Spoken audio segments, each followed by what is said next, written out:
ఎగువన కురుస్తున్న భారీ వర్షాలతో నాగార్జున సాగర్ కు వరద పోటెత్తింది. దీంతో అధికారులు ప్రాజెక్టు క్రస్ట్ గేట్లనెత్తి నీటిని దిగువకు విడుదల చేశారు.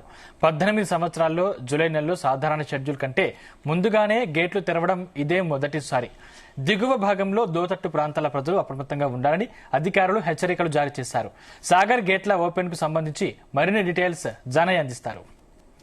కృష్ణమ్మ పర్వాలు తొక్కడంతో నాగార్జున సాగర్ ప్రాజెక్టు జలకళను సంతరించుకుంది. ప్రస్తుతం మనం చూడొచ్చు నాగార్జున సాగర్ ప్రాజెక్టు నిండు కుండలా మారి పూర్తి స్థాయి నీటి మట్టానికి చేరుకోవడం జరిగింది. ప్రస్తుతం 590 అడుగులకు గాను ప్రస్తుతం పూర్తి స్థాయి నీటి మట్టానికి చేరుకున్నది. మీటర్ మనం చూడొచ్చు విజువల్స్ లో.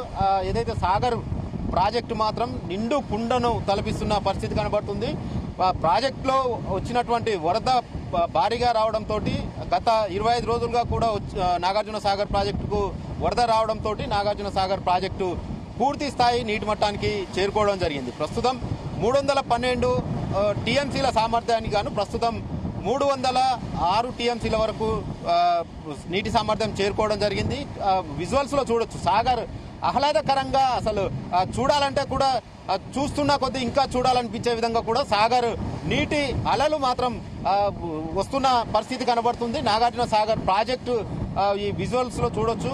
నీటి ప్రవాహం కూడా ఎగువ శ్రీశైలం నుంచి భారీగా వస్తున్న నేపథ్యంలో సాగర్ ప్రాజెక్టు కూడా పూర్తి స్థాయి నీటి మట్టానికి చేరుకోవడంతో ఇటు క్రస్ట్ గేట్లను కూడా ఎత్తి దిగువకు నీటిని విడుదల చేస్తున్న పరిస్థితి కనబడుతుంది. మొత్తం నాగార్జున సాగర్ ప్రాజెక్టుకు శ్రీశైలం నుంచి దాదాపుగా 2 లక్షలకు పైగా క్యూసెక్ల వరద ప్రవాహం వస్తున్న నేపథ్యంలో ఇటు పూర్తి స్థాయి నీటి మట్టానికి సాగర్ ప్రాజెక్టు నీటి మట్టం చేరుకోవడంతో ఈ రోజు మంత్రులు ఉత్తమ్ కుమార్ రెడ్డి, కోమటిరెడ్డి వెంకటరెడ్డి, అడ్లూరు లక్ష్మణ్లు ఏదైతే సాగర్ గేట్లను ఎత్తి దిగువకు నీటిని విడుదల చేస్తున్నారు. మరోవైపు నాగార్జున సాగర్ ప్రాజెక్టు నుంచి కుడి ఎడమ కాలువలకు సంబంధించి కూడా ఇటు 2 రాష్ట్రాలకు సంబంధించినటువంటి ఆంధ్రప్రదేశ్ అలాగే తెలంగాణ రాష్ట్రాలకు సంబంధించి కూడా సాగునీటికి కావచ్చు తాగునీటి అవసరాలకు మాత్రం 2 సీజన్లకు సరిపడా కూడా నాగార్జున సాగర్ ప్రాజెక్టుకు పూర్తి స్థాయి నీటి మట్టానికి చేరుకున్న నేపథ్యంలో ఖరీఫ్ అలాగే రబీ సీజన్ కూడా కుడి ఎడమ కాలువలకు సాగునీటిని విడుదల చేసేందుకు కూడా సరిపడా టీఎంసీల నీరు మాత్రం వచ్చి చేరడంతో ఈసారి కూడా 2 సీజన్లకు సాగునీరు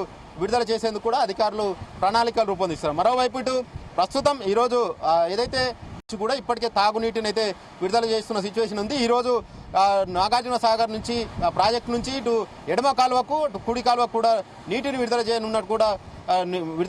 దీంతో దాదాపుగా 22 లక్షల ఎకరాలు సాగులోకి రావడం జరుగుతుంది. ఏపీ తెలంగాణ కలిపి 22 లక్షల ఎకరాల్లో కుడి ఎడమ కాలువల నుంచి సాగుకు నీరు అందనుంది. దీంతో నాగార్జున సాగర్ వరప్రదాయానిగా చెప్తారు ఈ నాగార్జున సాగర్ ప్రాజెక్టు నుంచి. ఎందుకంటే తాగునీటి అవసరాలు ఇటు ఏపీకి సంబంధించి పల్నాడు కావచ్చు, విజయవాడ, గుంటూరు ఈ జిల్లాలకు సంబంధించి తాగునీటి అవసరాలకు, ఇటు తెలంగాణకు సంబంధించి జంట నగరాలు హైదరాబాద్, సికింద్రాబాద్తో పాటు ఇటు ఉమ్మడి నల్గొండ జిల్లా, ఉమ్మడి ఖమ్మం జిల్లాలకు కూడా ఈ ప్రాజెక్టు నుంచే తాగునీటి కూడా అందనుంది. మరోవైపు ఇటు ఏఎంఆర్పి ద్వారా కూడా ఇటు ఉదయ సముద్రం ప్రాజెక్టుతో పాటు బ్రాహ్మణ వెల్లెముల ప్రాజెక్టుకు కూడా నీటి విడుదల కొనసాగుతుంది. దీంతో ఈసారి ఖరీఫ్కి సంబంధించి మాత్రం సాగులోకి ఎక్కువ సాగు రానున్నట్టుగా కూడా తెలుస్తుంది. ఎందుకంటే నాగార్జున సాగర్ ప్రాజెక్టు పూర్తి స్థాయిలోకి నీటి మట్టం రావడం, ఇటు కాలువలకు నీరు విడుదల చేస్తున్న